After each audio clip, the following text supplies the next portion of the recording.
بسم اللہ الرحمن الرحیم۔ السلام علیکم دوستو B N L T V کے پروگرام انکشاف کے ساتھ میں ہوں حق نواز جیلانی۔ دوستو آج ہم بات کریں گے امریکہ اور ایران جنگ کی۔ امریکہ اور ایران کے درمیان جو مسئلہ پیدا ہوا ہے وہ اب کچھ زیادہ ہی جو تناؤ ہے وہ زیادہ ہوا ہے۔ جنرل قاسم سلمانی کے قتل کے بعد ان کو جب عراق میں ڈرون حملے میں جا بحق اور ہوا ہے اور ان کو ٹارگٹ کیا گیا امریکہ نے، اور پھر امریکہ جو ہے نا ان کی ذمہ داری بھی قبول کی اور امریکہ نے مزید بھی دھمکی دی اور ایران نے بھی امریکہ کو دھمکیاں دی ہے۔ ہم اس پر بات کریں گے کہ پاکستان میں کیا اس پر سوچا جا رہا ہے اور پاکستان کا کردار کیا ہونا چاہیے، اور باقی پاکستان کی بدقسمتی کیا ہے کہ یہاں پر لوگ یا جو ہماری حکومتیں ہیں یا جو ادارے ہیں ان کے مفادات کیا ہے۔ لیکن سب دوستوں سے گزارش ہے کہ ہمارے چینل کو ضرور سبسکرائب کریں اور بیل آئیکن پر ضرور کلک کریں۔ دوستو پاکستان کی بدقسمتی یہ ہے کہ ایک طبقے کو پاکستان کے مفاد سے زیادہ ایران کے مفادات عزیز ہے، ایک طبقے کو پاکستان کے مفادات سے زیادہ سعودی عرب کے مفاد عزیز ہے، ایک طبقے کو پاکستان سے زیادہ امریکہ کے مفادات عزیز ہے۔ پاکستان کی عوام کی کوئی نہیں سنتا۔ اب وقت کا تقاضا ہے کہ پاکستانی عوام کی سنی جائے اور اس طرح کے جو حالات ہیں اس میں غیر جانبدار رہنے کا فیصلہ کیا جائے۔ ہم نے دیکھا ہے کہ جب بھی پاکستان میں یہ تقریباً 15 سال سے ایک جنگ، دہشت گردی کی جنگ مسلط تھی اور پاکستان میں اس جنگ میں 70,000 جانوں کی قربانیاں دی ہے، تقریباً 2 لاکھ لوگ اس میں زخمی ہوئے ہیں، 130 ارب ڈالر ہمارا نقصان ہو چکا ہے، معیشت ہماری تباہ و برباد ہوئی ہے، لیکن کسی بھی ملک نے پاکستان کی نہ مدد کی نہ پاکستان کے ساتھ کھڑا ہوا ہے۔ اب کشمیر کا ایشو اگر ہم دیکھیں اس میں بھی پاکستان اکیلے کشمیریوں کو سپورٹ کرتا ہے۔ وزیر اعظم پاکستان عمران خان کی جانب سے بار بار امت مسلمہ کی بات کی جاتی ہے، دنیا کے لیے پیغام دیا جاتا ہے، لیکن دنیا کو تو چھوڑے امت مسلمہ کے جو بڑے ملک ہیں وہ بھی پاکستان کو سپورٹ نہیں کرتے۔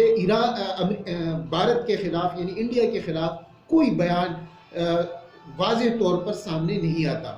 تو پاکستان کو بھی اب وقت کا تقاضا ہے کہ پاکستان کو بھی اپنی پالیسی پر نظر ثانی کرنے کی ضرورت ہے، اور یہ جو جنگ میرے خیال میں یہ جنگ شروع نہیں ہوگا، یہ صرف دھمکیاں ہے، یہ اسی طرح کچھ عرصے تک جاری رہے گی لیکن پھر حالات اسی طرح ہو جائیں گے۔ دوستو میں ایران اور امریکہ کے درمیان جو تناؤ ہے یا کشیدگی ہے اس پر میں نے جتنی بھی تحقیق کی ہے مجھے معلوم ہوا ہے کہ یہ صرف زبان جمع خرچ کی باتیں ہیں۔ بظاہر طور پر کوئی ایسا عمل نہیں کیا گیا نہ امریکہ کی طرف سے نہ ایران کی طرف سے۔ اس کے بیک گراؤنڈ میں جو بھی گیم ہو اس کا اللہ کو علم ہے، لیکن عام تاثر یہی ہے کہ ایران اور امریکہ کے درمیان جو تناؤ ہے یہ بظاہر ہے، اس کا کوئی جس کے کہا جاتا ہے مختلف لوگوں سے آپ نے سنا ہوگا کہ تیسری عالمی جنگ کی طرف جا رہے ہیں، ایران امریکہ پہ حملہ کر دے گا یا امریکی تنصیبات کو ٹارگٹ کرے گا۔ یہ بھی امریکہ کی جانب سے بھی آیا ہے، امریکی ڈونلڈ ٹرمپ کی جانب سے، کہ ہم نے ایران کے 52 مقامات کو نشانہ نشانے پہ رکھا ہے۔ اس طرح ایران کی جانب سے کہا جا رہا ہے کہ ہم نے 35 امریکی مفادات کے جو مختلف ملکوں میں ہے ان کو نشانے پر رکھا ہے، لیکن یہ باتیں جو ہے یہ صرف زبانی جمع خرچ ہے، کوئی بھی حملہ نہیں ہوگا۔